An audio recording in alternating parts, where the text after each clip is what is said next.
Musical musings, musical musings, musical musings, musical musings. Hello and good afternoon, everyone. Welcome back to the latest episode of Musical Musings. We air this program every Wednesday at 1 p.m., and we broadcast it from Rajamacon, University of Technology, Peranakan. I will be bringing this program to you in two parts. For the first part of the program, I will introduce an artist and a song to you. We'll discuss a little bit about the artist, some of their background, and then we'll discuss a little bit about the song, a little bit of the background of the song as well, and we will talk about its main themes. The theme is what the song is about. We will discuss what the song is all about. Then we will take a break to listen to the song, and when we come back for the second part of the program, we will analyze the words to the song. We're going to especially look at any difficult vocabulary, slang, or idioms. An idiom is a saying which doesn't mean exactly what the words may sound like it means. So anything there that may be hard to understand. Then we'll get to the news and the latest updates from the university as usual. Musical musings, musical musings, musical musings, musical musings. Welcome, everyone. My name is Gary Gray, and I am your host for the Musical Musings program. I'm an American English teacher here in Thailand, teaching at Rajamacon, University of Technology, Peranakan. I have been here for nearly 8 years, and I am obviously an English teacher here at the university. I do occasionally teach some science. I do have some science background from back in the United States, which is where I'm from. But mostly I'm an English teacher, and I do sometimes like to incorporate music and movies, even sometimes, into my classroom. I find that music is helpful for learning English because it might include just common sayings that we have rather than studying strict grammar rules or vocabulary. So it helps in communication. And the song we're going to be doing today is going to have several things like that in it. Several words or phrases that we may use just in common speaking. Even the name of the song kind of has some of that in there. It's actually a double meaning, the way they use it in the name of the song. But one of the meanings is kind of a slang meaning.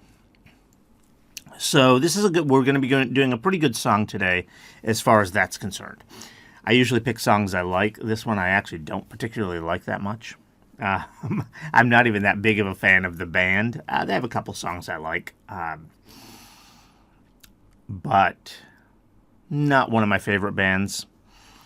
But we're going to be doing that. So let me first introduce it, and then we'll talk a little bit about that band and a little bit about the song before we take our first break to listen to it. So the song is called Love Bites by Leppard. Deaf is not spelled like the word deaf. Leopard is not spelled like the animal leopard. I'm not sure if you're familiar with what a leopard is, the English name for it. It's called a leopard. But that type of animal is a big cat in Africa that has spots. A lot of times when you think of a big cat in Africa with spots, you think of a cheetah. The cheetah is the one that's really known for running really fast. I'm sure a leopard can run really fast too. It's the same sort of animal, but that's not what it's known for. There are two big cats with spots. A lot of times you might think of one with stripes. That's going to be a tiger. Tiger has stripes. A leopard and a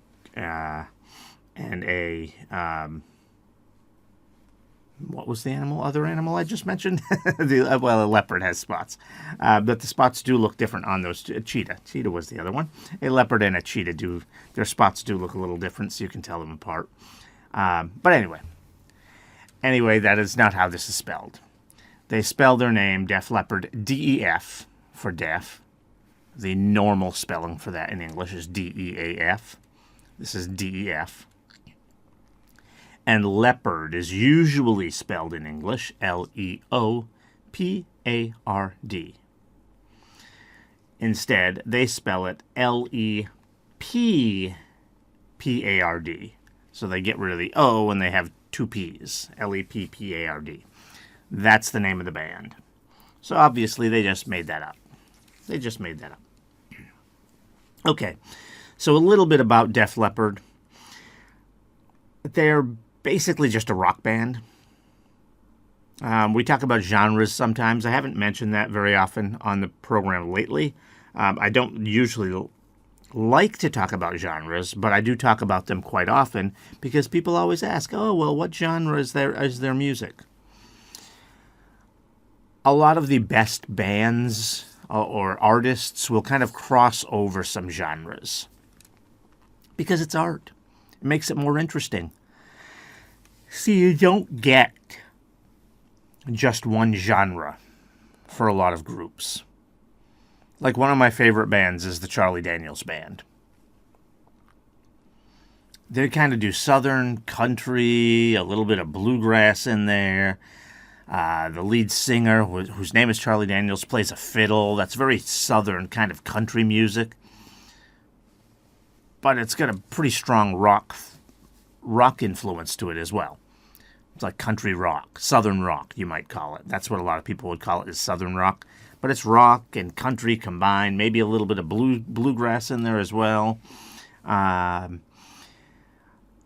Because of the sound that comes with southern music, you could even say there's a little bit of a jazz sound in there. I mean, not much. They're not, with Charlie Daniels. I would say that's small, but you could, in a few of their songs especially. Or even a little bit of blues, because again, that has a lot of southern influence in it. So genres cross over. Def Leppard is pretty standard, though. They're pretty much just rock. Now, sometimes they'll do some slow rock songs, so they'll do what's called a power ballad, but that's still considered rock. Some of their songs are almost a little bit more pop style, but still pretty heavily influenced with rock. So I would say that Def Leppard is pretty much just a straight-up rock band. Okay, so they formed in 1976. They have gone by a few other names, and sometimes I like to give you the history and talk about that a little bit, but we're not going to bother with them. They changed their name to Def Leppard in 1977, so they've pretty much been Def Leppard the whole time. They kind of went by some other names along the way as well, but pretty much it's just been Def Leppard since the beginning. Interestingly, they're still performing. So that would be what? 48 years, is that right? Yeah, about 48, 49 years. Yeah, they're going on their 49th year now. 49 years performing. And what's especially interesting about that is that 3 of their original band members are still with them. That's pretty good. A lot of these bands that have been around a long time, we talk about people leaving, people coming back, and well, a lot of times people don't come back, although we have seen that with Styx, like with Tommy Shaw, he came back to Styx. Dennis DeYoung has even been back and forth in and out a few times. So we do see sometimes band members will come back, but usually they'll leave and then bring in new band members. And so a lot of times if a band's been around this long, almost 50 years, what we end up with is like one person that's still around. Like I believe the Eagles only have one person. I think they only have one person. It is their lead singer, so I guess at least you could still call it the Eagles. They still have their main guy there. But I believe he's the only one there. I'm pretty sure. I'm pretty sure he's the only one there. But these guys still have three of their original performers So this is pretty good, including their lead singer. And they've also had the same lineup since 1992. So that's going to be about 33 years of their 50 years. They've been playing with the same members. Pretty good. Pretty consistent. As I said at the intro, it's not really my favorite band. Not one of my favorites, so I'm not that into them. But it's still interesting. Still pretty good that they've been so consistent for so many years. That they have the same group of people. You don't usually see that. Okay, so they did take a while when they first started out to get popular. Some of these bands, we've talked about this before on a lot of episodes in the past. Their first album has one of their biggest hits, and right away they're popular. Not the case with these guys. They formed in 76, changed their name to Def Leppard in 77. Their first album didn't even come out until 1980, so they were just doing small shows, whatever, touring around, mostly just in the UK. And in fact, when their first album came out, it wasn't that popular. I mean, it was fairly popular in the UK. It was like the number 15 album. Got up to number 15. That's pretty good for a whole album. Get to number 15 in the UK, which is where they're from, UK, Britain. But it really was not very popular elsewhere. It did not do very well elsewhere. It did at least, though, give them a start. They could start. It allowed them to get more airplay on the radio. Of course, back then we didn't have streaming or anything like that, so they'd get more airtime on the radio, at least in the UK. And people didn't travel as much back then, but they still traveled, so people are going to hear it from America or other parts of Europe, and so the music is still going to spread around. So it still gave them their start. Their first album was good enough to kind of launch them and get them going.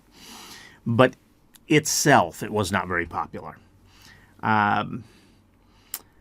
It was really in the early 1980s that they became popular, and especially their third album, which is called Pyromania. That was in 1983. Pyromania means that you love fires. It's a little bit crazy. To be a pyromaniac is a little crazy. It's someone who loves fire.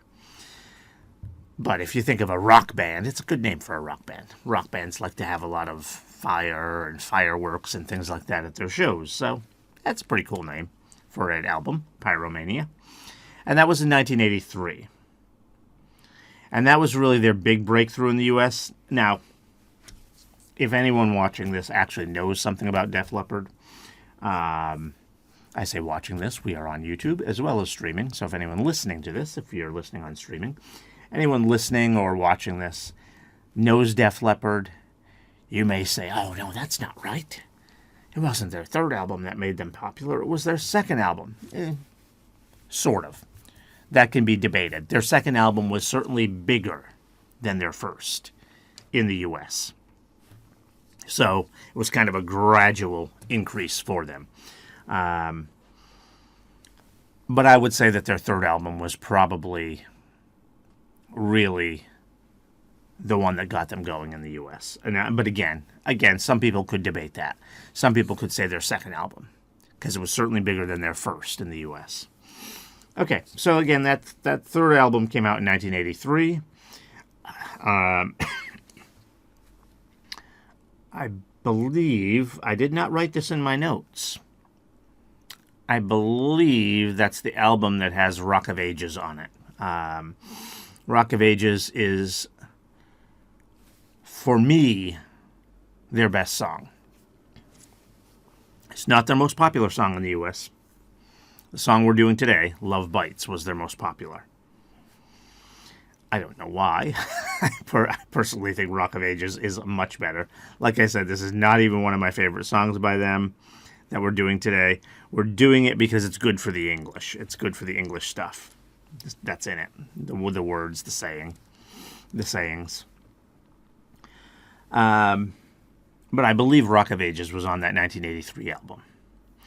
Okay, so one last interesting thing about Def Leppard, something they're kind of famous for, or they're known for, which has nothing to do with their music, really. Well, except that I guess it's pretty impressive, is their drummer. His name is Rick Allen, and he had to have one of his arms amputated. I believe it was his left arm. Again, I'm not their biggest fan. I don't see much of them. So I might be forgetting which side it was that he had to have his arm amputated. So he's got one arm, and he plays the drums. I guess it would be harder to even play guitar. I guess there could be instruments that are harder to play with one hand or one arm, like guitar. The AC/DC lead guitarist does a cool thing where he can play some stuff with one hand. But really, that has to all be on the same. You have to be doing everything on the same fret if you're going to be doing that. If you're doing it one-handed, so you really can't play guitar, not much, with one arm. At least the drum, you just have to be really fast with the arm that you have. But that's still pretty darn impressive. So yeah, their drummer has only one arm. And I am almost certain, again, I did not write this in my notes, but I'm almost certain that Rick Allen is one of the three who has been with the band since the beginning. I'm almost certain of that. So he's been there all the way since 1976. Okay, so that's a little bit about Def Leppard. So let's talk about the song we're doing. The song is Love Bites. Came out in 1987, although I believe I didn't, once again, didn't write this in my notes. I don't write everything down. I try to, some stuff I already know because I know these bands. I do music that I usually like. So I'll usually know something about these bands. Like I knew about Rick Allen being the one-armed drummer. Although, I don't remember which side he's missing there. But to know what month the song came out, yeah, I don't remember that. And I didn't write it in my notes, but I believe it must have come out in late 1987. The reason I say that is because it actually peaked in 1988, as far as where it hit the top of the charts. And it usually doesn't take a song too long to gain popularity. It took a little longer back then. Again, no streaming, nothing like that. No YouTube, no internet. So it's just radio, just stuff playing on the radio and people talking about it. So it does take a little longer to spread around. Doesn't take that long. So if it peaked in 1988 and came out in 87, it probably came out in late 1987. And it is Def Leppard's only song to hit number one in the U.S. Again, that surprises me. I did not even know that before I looked up these notes because, again, Def Leppard's not one of my favorite groups. But I personally like Rock of Ages more. I would have thought that became number one. Probably their most famous song now, the song that's kind of lasted longer, is Pour Some Sugar on Me, which, again, I'm not a big fan of.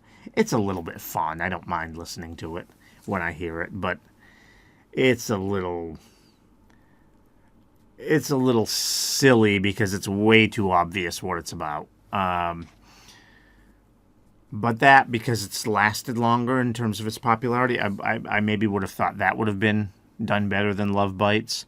But I think it's the style of Love Bites. It's a little bit more of a power ballad style. And so it's a little bit slower and softer than some of their other music. And, a lot of people don't really like rock music. It's too loud. We don't like it.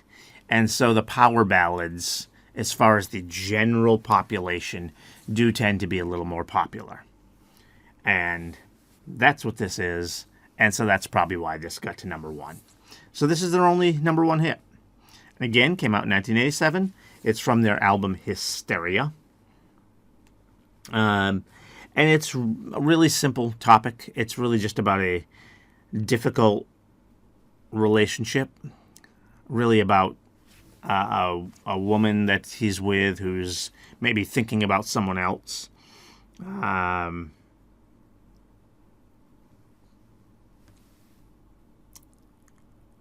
You see that in a few places in the lyrics where it seems like he's talking about her wanting to be with someone else, being with someone else, thinking about someone else, whatever. You hear that a lot in this song.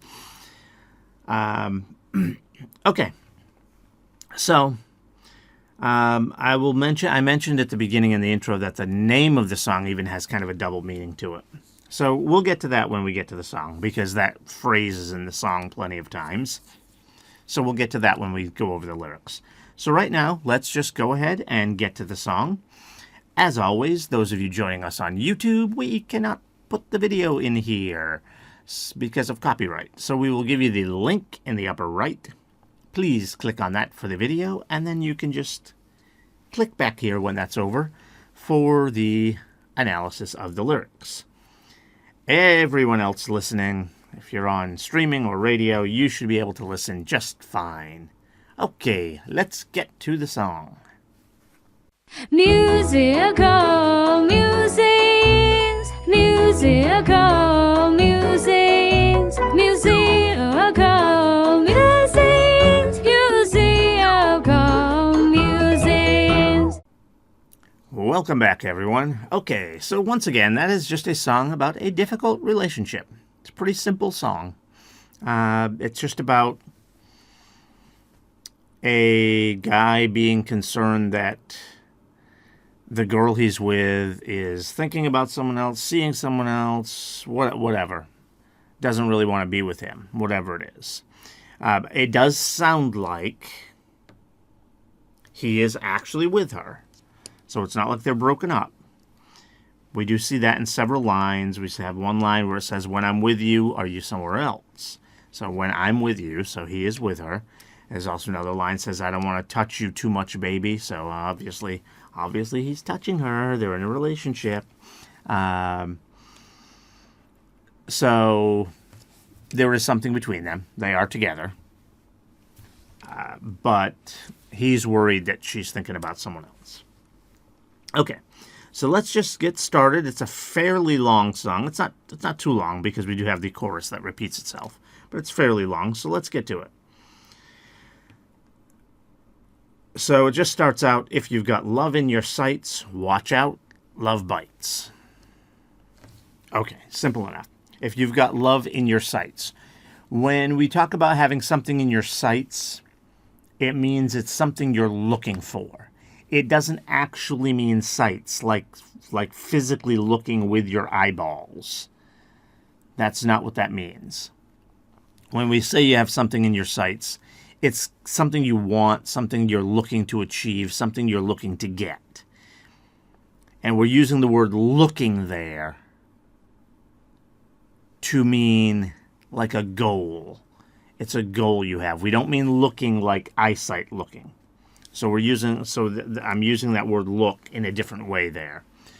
When you're looking for something, it means you're searching for it. But it doesn't mean you're physically actually looking around with your eyes searching. It means it's something you want, something you're trying to get, a goal you have. So when you've got love in your sights, it means when you're wanting love. You know, you're not in a relationship. You'd like to have a boyfriend or a girlfriend, so you're looking for that. Watch out, love bites. Okay, watch out. When we say that, again, it doesn't mean watch like looking with your eyes. Again, same thing. We use these phrases a lot where we're talking about our senses. Your senses are hearing, seeing, smelling, tasting, and touching. We use those a lot in phrases where they don't actually mean that. So watch out does not usually mean watch with your eyes. It can, because what it means is be careful. So if something is actually coming at you, someone might yell, "Watch out." In other words, look at it. So that would actually mean to look. to look at it so you can see it coming at you, so you can get out of the way so you don't get hit by it. So sometimes we'll use watch out that way, but it just means be careful. Be careful. So watch out, love bites. Now, he's using this two different ways. Neither is literal. What the word literal means is it means exactly what it says. Obviously, it doesn't bite you with your teeth, obviously. But he does refer at some point in the song, I'm pretty sure, I'm trying to look over the lyrics in front of me right now. I don't see it here. I think I'm just not seeing it, though, because I always make sure I listen to the song, and I believe there's something in here about like being bitten by a snake or something like that. So it actually hurts. So it means that it bites in that way, that it hurts. But we also have a saying in English. We don't use it as much anymore, where if we say that bites, it means it's bad, it sucks, it's not good.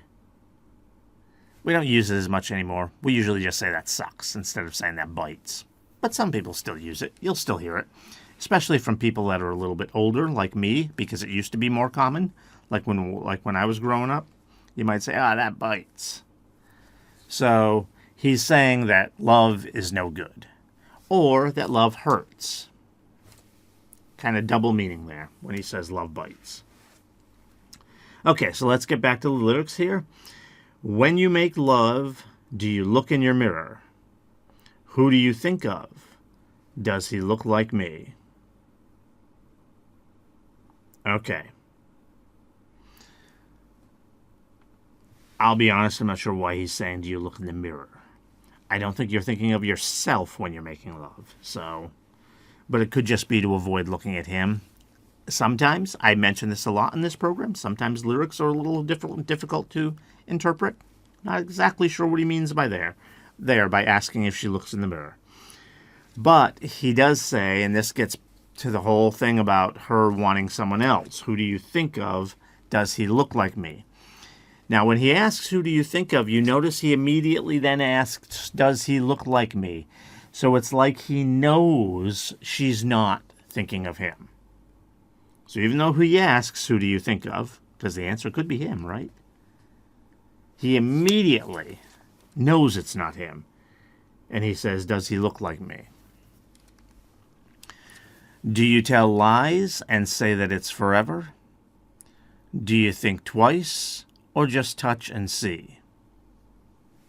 Okay, so do you tell lies and say that it's forever? So, in other words, is she lying by saying that it's forever?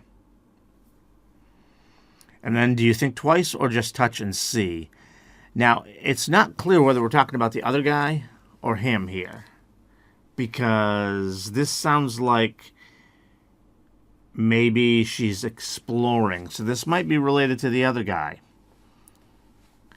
Because what the phrase think twice means, what does that mean, right? Thinking twice? Why do you think twice about something?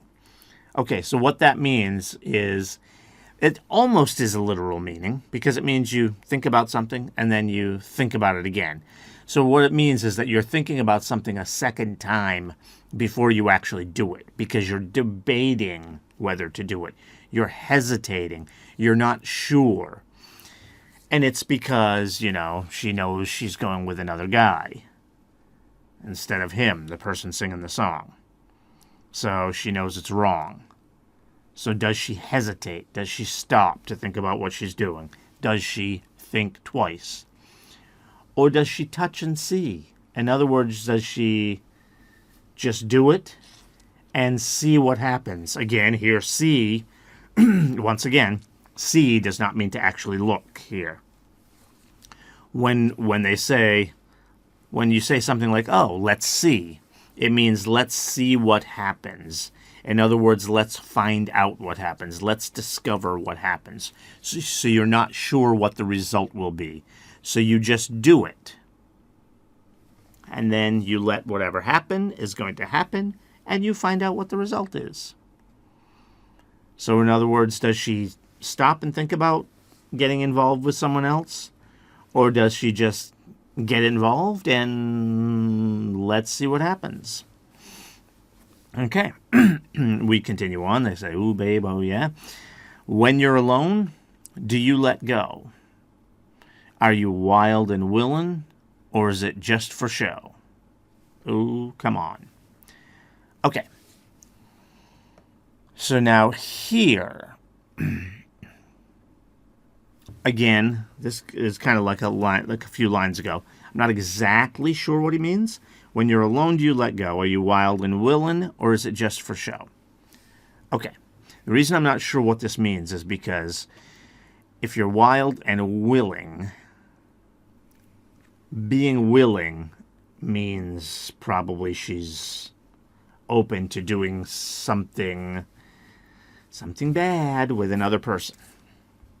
And being wild is kind of like that as well. Being wild and willing. But it says when you're alone, well, she's not really alone then if she's with that other person. But it could just mean, but he could just mean when he's not with her, when she's not with him, the person singing the song. And that's why that's what I think he means there. He doesn't actually mean alone. But again, a little hard to interpret. But the reason I say that is not only just because of what I said there about wild and willing, but it also says, do you let go? In other words, I think he's talking there about letting go of her, of him. So in other words, letting go of their relationship and just forgetting about him and being wild and willing. Again, that means that being willing to do something is, you're okay with it. So in other words, she's willing to go do bad things with someone else. Or is it just for show? So what that could mean, and what I think that means, when you say is something just for show, it means you're just acting. There are actually some people that might seem like they would cheat on you, but they actually wouldn't. They're just maybe too friendly.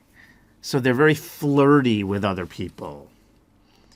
They flirt with a lot of other people. Maybe they've touched people a lot, and it seems like they would do something, but they really wouldn't. Or maybe it's even just in the way they dress. Especially back in the 1980s when this was written, we would judge people a lot by how they dressed.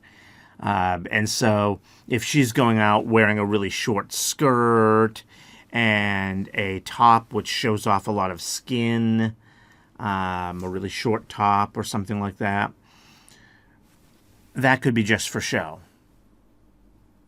She's just proud of her sexy body and likes to show it off, but she's not actually looking for anything. So he's asking, is that what's going on? Are you wild and willing, or is it just for show? In other words, are you looking for a guy, or is this just how you are? Okay. So now we get to kind of part of the chorus here. It's not really. It's almost like a pre-chorus, something we call a pre-chorus, because part of the line repeats, but not all of it. Later. Well, two of the lines repeat, but the whole section doesn't repeat. So then he says, I don't want to touch you too much, baby, because making love to you might drive me crazy. Okay, so this one I think is pretty easy to understand. Because they are together. But he's pretty sure that she's either cheating on him or at least thinking about someone else. So he doesn't want to get too emotionally involved in her. So he doesn't want to touch her too much because it's going to drive him crazy. Okay. I know you think that love is the way you make it, so I don't want to be there when you decide to break it. Okay. So in other words, love is the way you make it. In other words, what he's saying is that maybe she's kind of selfish. It's about her. It's whatever she wants in love. It's the way she makes it. It's whatever she does. She's going to do what she wants to do. So he doesn't want to be there when she decides to break it. In other words, he's kind of trying to put himself at a distance. They are together, but he doesn't. He kind of knows where this is going. He knows she's going to eventually break up with him. That's what it means when it says break it. It means break up with him. He doesn't even want to be there. So in other words, he wants to already have been moved on, basically. Now, he's not saying that he's going to break it, which is what he would have to do if he wants to move on. But that's kind of what he's saying here. Okay, then we get to the chorus here. Love bites. We've already explained what that means. Love bleeds. It's bringing me to my knees. Okay, love bleeds. It doesn't really mean it bleeds, right? Obviously, you don't bleed just because of love. It just means it hurts. It hurts. Just like when he said it bites. Like I said, when he said it bites, it could mean that it hurts. So it hurts. It's painful. It's bringing me to my knees. Okay, so this is a saying we use in English. So this is another good English line here about bringing someone to their knees. It means you make them almost powerless. You make them surrender. Like if you think of a war, the person that loses the war, the winner has brought them to their knees. They give up. They give up. If you're brought to your knees, it means you kind of give up. And you really have to think of that psychologically and emotionally. You feel defeated, so it's a bad feeling. So that's what that means. It's bringing me to my knees. So he's depressed, it's sad, it's hurtful, all those things. Love lives, love dies. It's no surprise. Love begs, love pleads. It's what I need. So you can hear in those 4 lines there that it's a very difficult situation for him. Love lives, love dies. It's no surprise. He knows that this is how it goes. And especially with this woman, because like I said, we had the previous line, love is the way you make it. So we had that previous line. He knows it's probably not going to work out. So why is he still there? Love begs, love pleads, it's what I need. So he really wants love. Most people do. Most people do, right? Most people want to feel something. There are some people out there that are a little different that don't need that.